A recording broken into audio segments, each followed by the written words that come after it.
Assalamualaikum warahmatullahi wabarakatuh. Gus Dur wafat sejak 12 tahun lalu. Prosesi pemakaman Presiden ke-5 RI itu masih membekas di ingatan sang putri Alisa Kutrotun Nada Munawaroh Wahid. Alisa menceritakan pemilik nama Abdurrahman Wahid itu dimakamkan sehari setelah wafat atau pada 30 Desember 2009 silam. Tanggal tersebut menjadi hari yang paling berat dalam hidup Alisa. Sedikit pun tak menduga, justru bakti besar saya baru dimulai.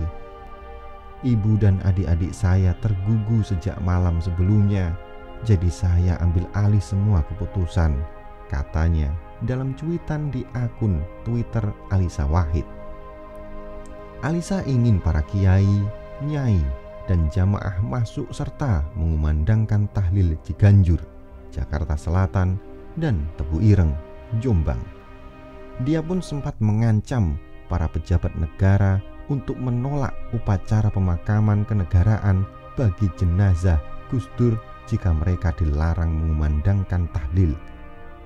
Negosiasi dilakukan Alisa kepada Panglima TNI agar para kiai dapat sholat jenazah di Makbaroh Tebu Ireng, Jombang.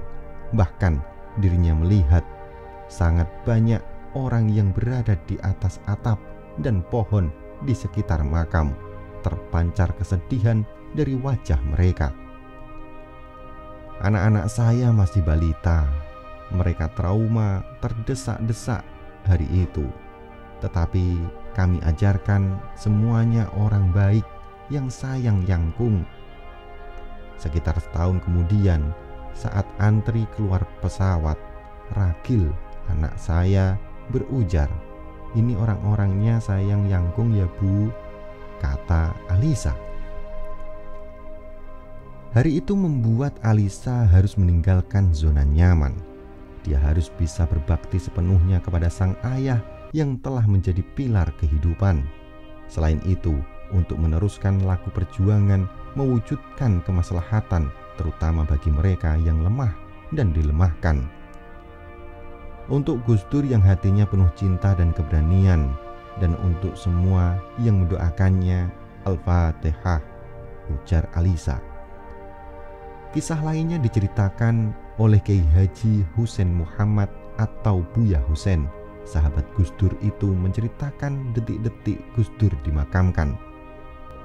Dini hari yang sejuk, jam 3 pagi, ketika saya tiba di Jalan Warung Sila sampai rumah duka, karangan bunga berwarna-warni, tanda duka cita, berjejer tak berjarak, berserak dan bertumpuk. Bagi presiden keempat, bukan mantan presiden, saya tidak bisa menghitung jumlahnya, kata Buya Husein. Beberapa jam sebelumnya, lanjut Buya Husein, jalan menuju rumah duka di Ciganjur macet total. Ratusan kendaraan dan pejalan kaki seakan tak bergerak stagnan. Mereka sengaja datang ke rumah Gus Dur untuk menyambut kedatangan sekaligus takziah ke keluarga Gus Dur. Ketika Buya Husein tiba di sana, ia menyaksikan ribuan orang masih berjaga di ruang-ruang di sekitar rumah duka. Masjid Al-Munawaroh, tempat Gus Dur mengaji kitab Al-Hikam karya Ibnu Athaillah, seorang sufi besar, dan kitab-kitab lain, masih gemuruh dengan bacaan ayat-ayat suci Al-Quran. Saya segera masuk rumah. Jenazah sudah dibaringkan. Wajah Gus Dur yang tertutup kelambu putih yang tipis terlihat jelas, seakan-akan sengaja dibiarkan agar para pelayat bisa melihatnya, ujarnya. Saya segera mendapat giliran entah untuk yang ke berapa puluh kali memimpin sholat jenazah, tahlil dan berdoa. Imbuh pengasuh pondok pesantren Dar Al-Tauhid Arjawinangun, Cirebon, Jawa Barat itu. Buya Husein dihadapkan jenazah Gus Dur, teringat kata-kata dalam sebuah buku tasawuf, ketika jiwa pergi dalam keadaan bersih, tanpa membawa serta bersamanya hasrat-hasrat rendah duniawi yang menciptakan ketergantungan yang selama hidupnya selalu dihindari dan tak pernah dibiarkan menguasai diri, menjadi diri sendiri dan menempatkan perpisahan jiwa dari badan sebagai tujuan dan bahan perenungan, maka jiwa itu telah siap untuk memasuki wilayah kasat mata atau alam al-musyahadah, di mana para bijak bestari tinggal. Demikian kalimat tasawuf yang ditulis oleh Buya Husein. Buya Husein memaknai jenazah yang ada di hadapannya itu bersemayam jiwa yang telah matang. Hati Gus Dur telah menjadi hati orang-orang yang ditinggalkan dan dicintainya.